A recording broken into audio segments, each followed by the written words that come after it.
mais ngas qu'on a sali nzembo leki Caligula agenda leki Caligula et ces ailleurs solo peno ça la musique sans kisi kende pa banganga Congo tuna bango est-ce que Montana ça ya ba yipsote yito mona gaete nayebi ke otanga mo makasi pona yo abracadabra elingi kolobani na sali banzembo leki banzembo to ebimi lelo banzembo to ebimi lelo obozo yo kana nga na sali banzembo leki yango. Bonsoir na internaute nyonso ya Info 16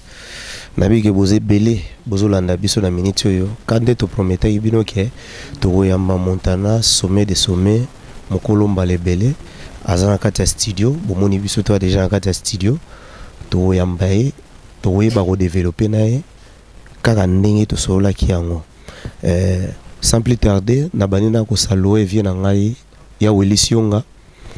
album akarma pas toujours ga yango vie kande to sola ki ça va vraiment na kin mais Montana pe nde wono Montana to loba yeke to kuta na ye yeyo bon to va na biso poto sola bien Montana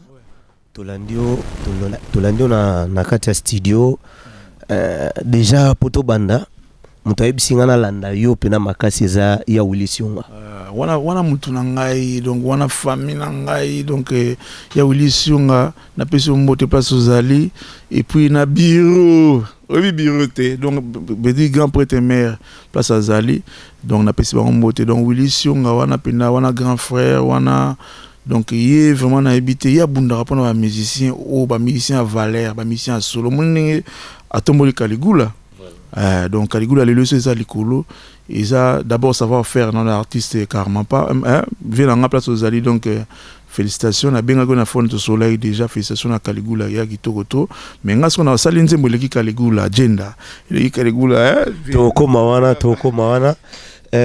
Montana Kamenga oyo eza 40e album na yo na carrière na carrière na nga ezali 4e album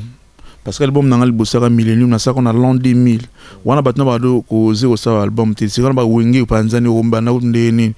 et puis na ça la conclusion renverse au deuxième album na ça bébé boutu troisième album au siko general wa 4e album nanga et puis na ça la pimo ba single à Mbokatier single à bébé boutu single monsieur Betty Mikolo ya ndolo oui bouleversé moi ba donner bon tango tala ba album nyonso wana na orchestre na yo staff influence olobaka eza réussite ou bien obandarango trop avant na lobango eza réussite trop avant non nga déjà na okene ba 27 ans de carrière nga ba 26 ans de carrière parce que nga na bando yimba na 2000 et non pardon na 1991 donc 27 ans de carrière wana et pas général de FAO na bandi oyemba nga na mwana mukina za na mineur na yemba na général de FAO talaka général de FAO nga so na moins de 18 ans na yemba déjà na yi na sala pe vocal quoi bolingo na linga ye na bela kana tina e mama ye na lela bolingo nga na milela nga mawa Dani Lopez oh ce que ça bateau série bateau ba vivre sur machine à dactylo ndé ba bi vocal ba ouais bateau système internet à mikolo ya ba souris ba ni ba bien ouais ba na leloté quoi donc on a plus de 27 ans de carrière donc lelo oyo nazaka fier parce que ça fait 27 ans comme Montana le bamaka chaque jour na télé partout comme on a raté image na raté na mutu mo faut féliciter nga ba betela nga vraiment beaucoup. Bon, qu'est-ce qui a fait que Montana carrière ya moulaï boy 27 ans de carrière mais surtout tali lelo na terrain surtout tali et pas ba frère na yo Fali totali ba frère no frère ba onyo so balandi na c'est comme si émergence eza makasi par rapport ya yo oyoza ya na bon kasi nga omni vocal na mbelio série wana émergence pe ya makasi. Ce que le compter banda série on a dit c'est le quoi là 27 ans alors bango parce que banda le comme la 27 ans na bango autre n'a pas question oui parce que vous laissez zalaté mais baza artiste moko à féliciter moto a fali bon ngana betelaki maboko ngana somba disque na yokaka même mana faire baza bato si basali basali déjà si basali ba misisa quoi baza ba artiste moi félicité et ngai vraiment oyo ngai nazo ko émerger na kumisa ranzan parce que nazo kenda bien de lo que c'est ngai tout ça instrument ou ba que c'est beleza na ngote so to ko émerger tembe to ngao somba instrument te so to ko émerger te to somba bis te oui biso za na bis ya orchestre ba comment na staff influence c'est que maintenant so izo kenda vraiment bien et ya bande comme kuna peso kenda bien to kumisa ka nzambe mais to compter bon na ba 27 ans de carrière quoi. Donc so totali na terrain boy à part album na yo ya suka auto bi message single titre na Ndolo. Bon Ndolo wana pona yo et donc eza récite ou bien eza omega qui terrain pour au santa qui absence mo aux allez na mon terre. Bon tonton Mwinga Ndolo na eza récite parce que Ndolo boti ba Ndolo msusu yo yebi Ndolo boti ba Ndolo belé eza récite eza kutunze mo na bimite eza album auto sala a ben so pour na retenter pour na absence vanité nga beta la musique ya bongo te nga na beta la musique te pour na tamsusu frère na ngam to ba fali pupa loko la seul album na ya world ali nga peso mo tembe comme dugu na sa world te na beta la musique bongo te nga la beta la musique pour na batu te nga la beta la musique parce que c'est dans les sang la beta la musique pour ils na makila o beta pe pour na batu parce que ba fan na yo o bazolanda yo quand même ba batu na lobi na sens a bongo te na batu na sens nini pour le combattant sous na pesa mi exemple fali pour le fali bon mutaraboya e bon na habité on a zane comme te mabe la beta la musique par rapport au temps sous fali sur ka bimisi loko nga pena za mutima moto ka na bimisa donc na batu na sens a bongo te so fa la beti lo na ya beti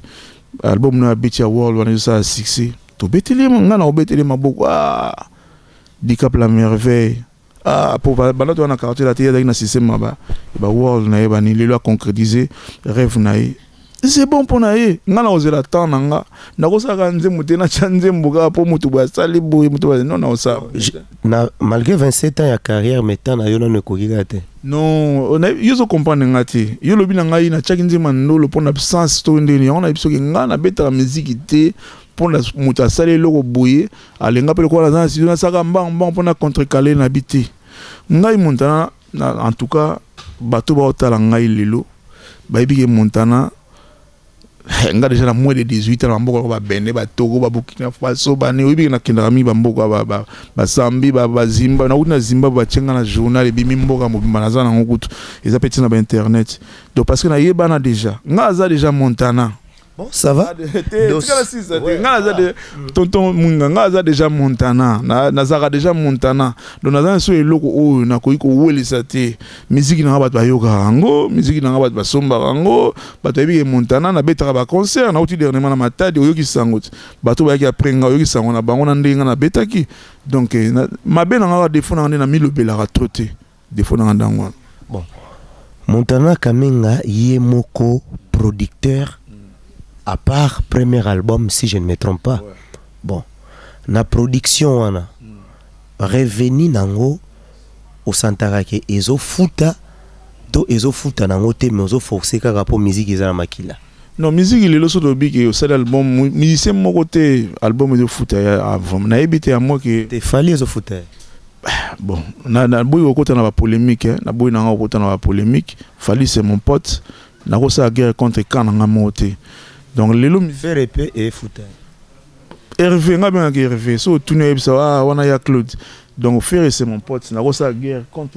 Kananga moté mais lelo oyo musique de ce moment ko ça te ba CD so ke bimi yo kota penda na côté ba teka ba CD oyo bisanga artiste ni na teki 50000 CD ala na été pour le na Congo mta teka ba CD ko leka ba tout eza Koffi Olomide. Hein, levé quoi d'accord o ateka ka CD ko leka ba tout eza c'est Koffi Olomide. Mais ka internet est comme nango so bani le biki na ba Fnac bani tala mutu ni na teki 50000 CD azana été donc si pour na nini ba moi blog mi belé ba piraterie ba internet ba blog belé donc les musique to me ça la musique parce que c'est dans le sang musique les mutu so aye koko c'est comme trop vérité comme que lelo oh yozo bananga ke no tam susu moi ba silence bani silence eza nango te biso to travailler mais bato so bato finga ne trop sikoyo bozo lobela bango trop pour finga ki tonton mwinga finga ki mutu boy l'histoire moi bato internet ba yebele eza ndenge nini ça vient na za faux petit on a za faux bango ne so bozo lobela tout mais elo e kam fusayi biso vient na yo Kofi aswani na ndeko na yo Fere ba comité na justice mais réaction moté na ngambo na yo silence on les répondre pour ba monsieur belé ba lobela yango mais yo zali kana silence pour nani non na silence te ngazaki na zaki ko travailler ngakuna yo ka lisolo ngota ba lofu moto zalaki wa mais bon mon papa c'est mon papa na ngai général des fois aussi c'est mon papa na wata koka ata nini olinga kana ba défaut na ye ngalinga mo pas autre c'est mon père nazana ba respect belé panaye Hervé Ferré na limite ke ako sala ma ba nini ba bref ezali kamu ya papa na mwana biso tout za bana ye c'est mon père to ibne to girango moni ngai na finga randete na loba rande kaka makambo ya ngai na linga mndi na ba TVT na ba finga na loba boy na linga pinda ba mama na oza musicien ko finga te mais tant moni ke makambo musique ezoko mati na ba justice oza artiste et musicien oza pe moto moko soki opesi conseil na faire a royoka yo so yepsi pe Kofi tant que papa na yo a royoka yo okoye pe ko jouer rôle ya médiation entre Fere na Kofi na auto ebisa na bi papa na yo ataza vadio papa na atamuna ataza ka père na yo médiation au sala ke ba yokana ya ofinga na te ngai Kofi Olomide c'est mon papa ngai na ko tango vraiment jusqu'au fond te to na papa Lutumba Simaro to na papa Verkis ya monga na mateta eza musana bango fo basala ke leki fa banga mukolo fa banga leki omoni Kofi Olomide lelo aza Kofi Olomide na Congo to Niger na biso ye mais katsaka ma ya braza a omona valeur ya Kofi Olomide donc aza mutu mo futo pesa ka ba respect belé afuta biso asala poto zande to za lelo na mambo belé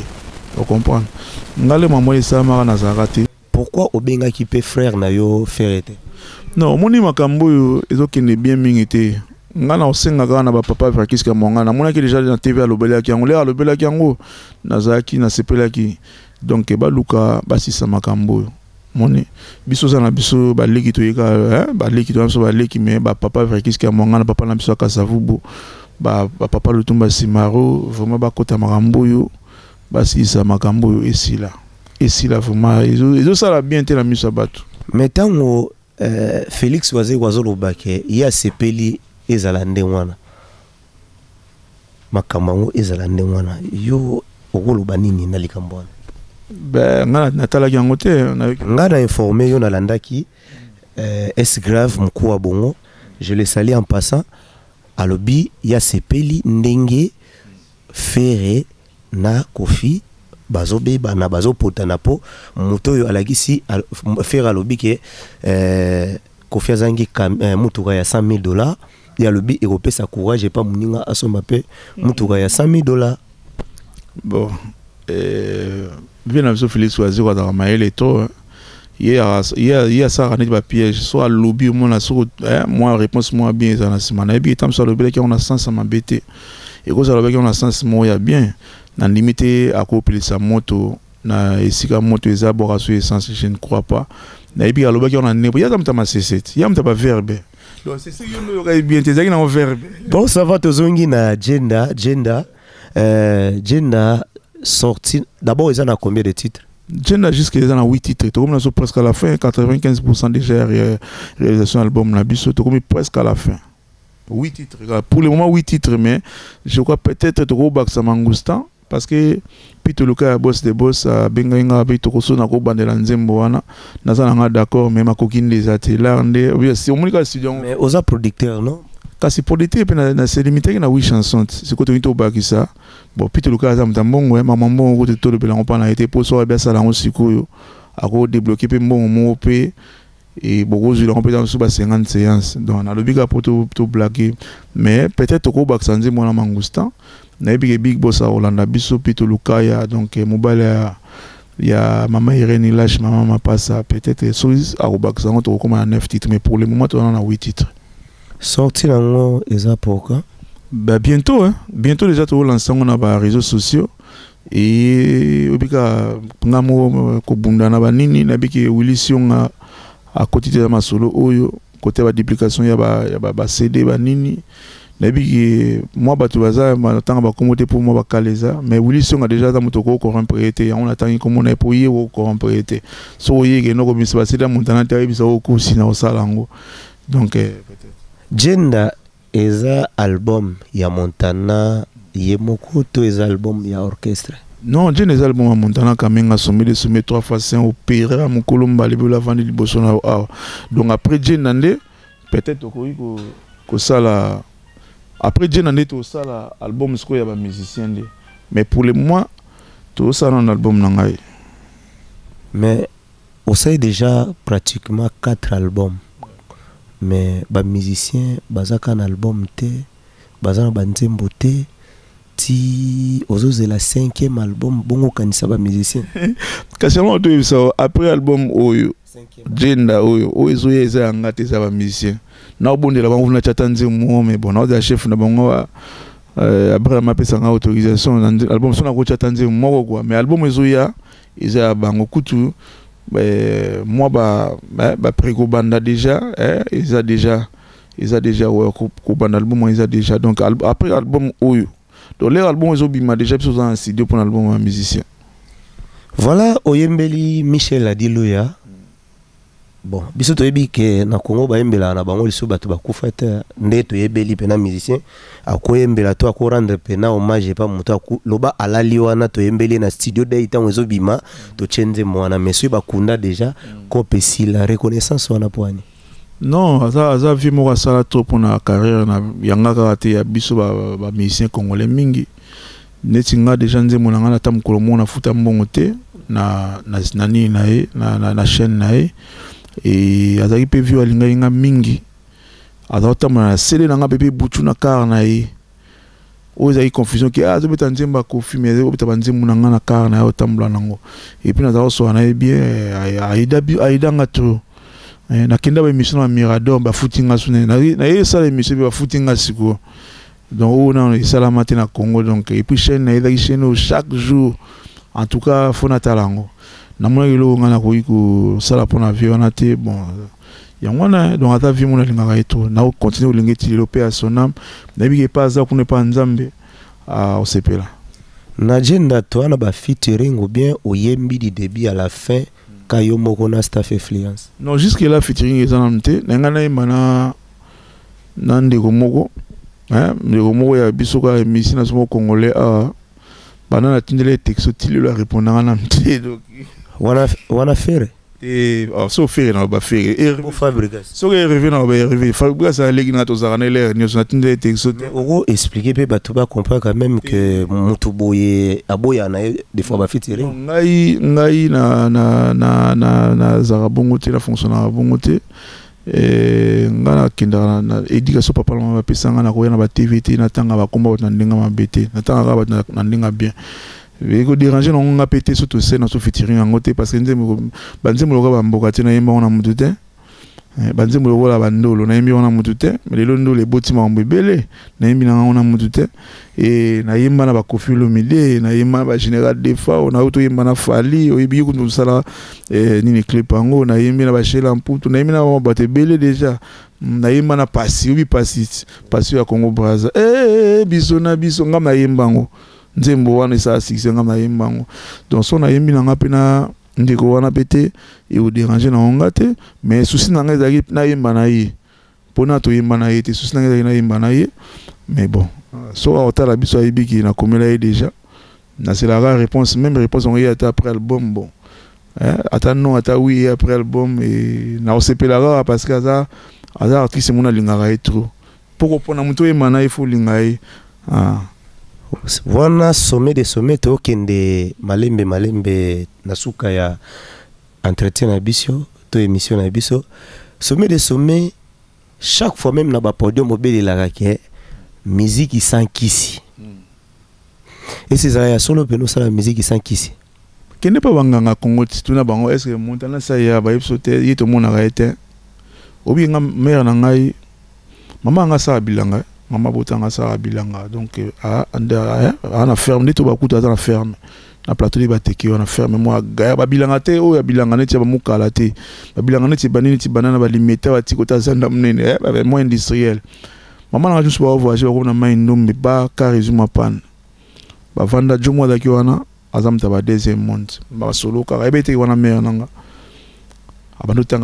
tanga batu mutu boy tozarane na mai mutu boy tozarane mutu boy batu ne bongo Montana bite ye kuna yarate ya solo ba bengi mère na biso habita mama na ye habite moi no kuna to muna aite Montana kamenga mutu yo avandi chef d'orchestre ya Big Star pendant 17 ans ou 10 ans je ne sais pas mutu yo vanda pembeni ya Kofi Olomide chef d'orchestre ya quartier latin pendant temps moulaye aye ko sala staff influence olobana batuke oyebi kisite obi nzamba zalaka ngala za mona nzambe ba camarade na mi ba passer Claude ba papa ba prophète Claude ba prophète Belé ba camarade nanga o ba ya randa ko sambela po nanga na beta na Big Star et pas général des fois na mona ka musala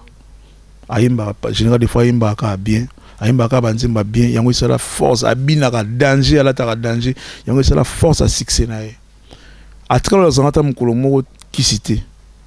na même mapa ya Koffi Olomide na vani na ye 9 ans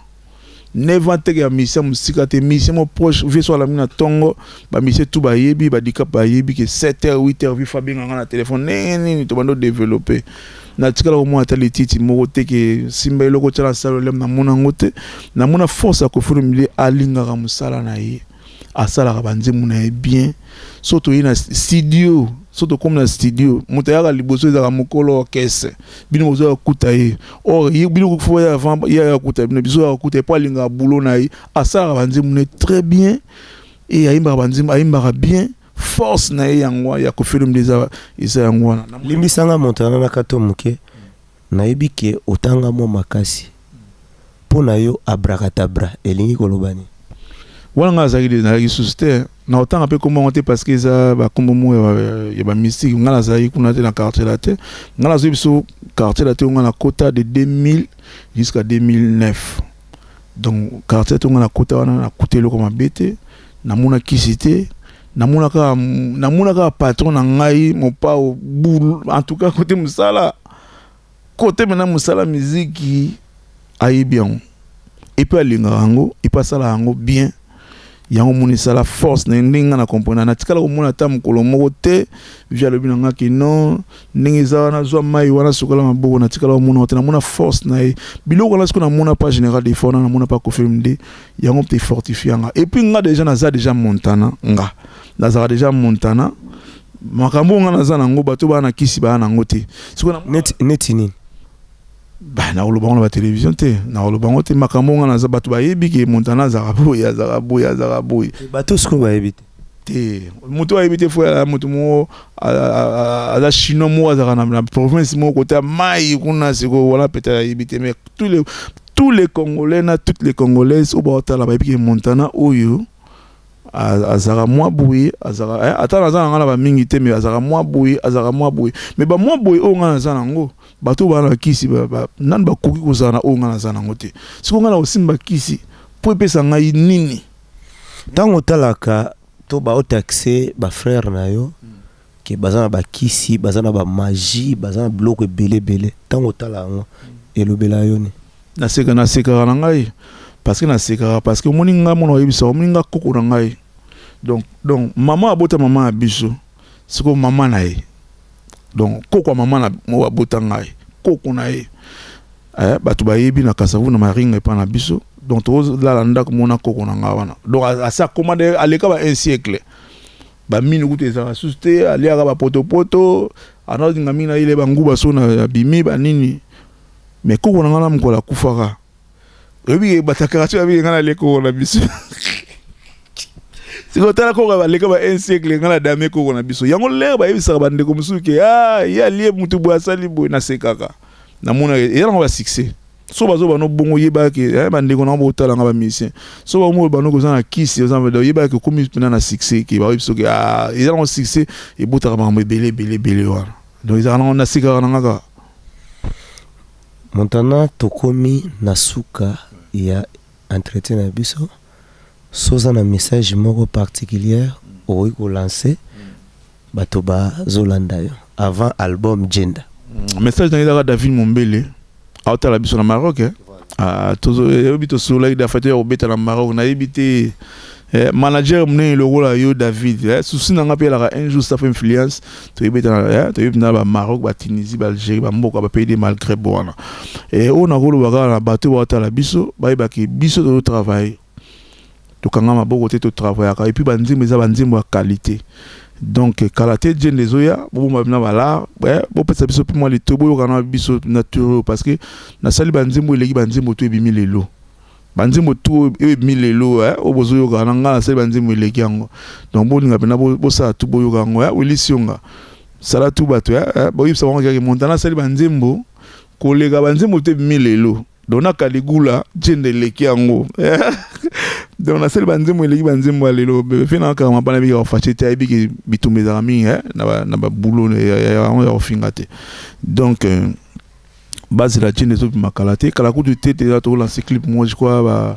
ba sonza basongi biso kaka to lancer déjà moi eloko moi ya ni annonce donc c'est ça quoi batutu balinga nga ba sam kunku mon ambi en France mobala aimé kunku na Londres na pese ombote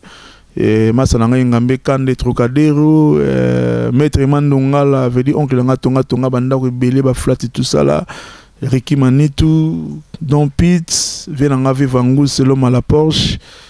Douve Moweni Sonne Mackenzie veut dire masana moko ya na 48 mal à bilamba donc na habité pendant 3 jours kaka et puis na pesi sou mbote na veut dire wana zanga quoi de Boston Rachidine Tima de Boston wana donc il y a zanga na zai de Boston pas azali et puis oncle na mona Suisse na pesi mbote ya trop Maurice Spencer batutu balinga Montana boza moi trop balinga bino trop Blaise Mavimpi veut dire salon na biso wana quoi père triple salon na biso wana na bunker pe na bata bunker ba la biso Didier Axel veut dire mutaka na poto mais atali collection sike mi à Balancia atini bina mutu na ye na kin Didier Axel talaka DPR ya basket wana écoutez moi trop mais malgré conjoncture motine on a Didier Axel mota to quoi donc c'est ça naza nga calme batutu balinga nga et puis na Afrique du Sud na petit Didier Chombo petit Jésus Mbote na petit sous veut dire manager nga privé na Afrique du Sud na Jobo wana Zidezi Obo leader donc Zizi Obo leader na petit Mbote à trop na bi mikolo ba bingo coup volontaire pour na bord wana ozo beta Jobo ngobimba wana. Donc c'est ça quoi donc batutu balinga nga et puis na remercier otalaka on s'est déplacé malgré tout comment la car non so 4 voitures mais oui quand même quand la biso na studio donc tonton mwinga 16 mm Montana toka bwana na moi eloko moko nanga na bossa na phrase qui poupa na États-Unis et puis Jirbo Mwanza veut dire muta mbongo ya 7h30 le veut dire on va à 23h na 23h59 mais yo zo ce qu'on va 7h30 soma banda ko baka et là ils ont prouvé Jirbo Mwanza donc c'est ça quoi toka bwana nelo moko ya Jenda ouais et ça la moi bien pour bayoka ta moi eloko yango po bayoka ka Jenda melanga nzango ya liwaye kufa ya bolingo ko bomba te ata o signale tenga na ko sentir bolingo eza lokola mandefu na mbanga ya moto soki okati te kolongwa te tosiki na biso kaka c'est le déclarant c'est le okati ngai mandefu ye bolingi nalingaka yo makansi ye olatisi ngai elamba ya badeception nazwi coup volontaire na bolingo ye c'est le déclarant c'est le yonenga na lova Merci. Wana boto yoka Montana Kamenga sommet des sommets Mukolomba lebele. Wana nga na pesi mbote na ngepa ya Wilisionga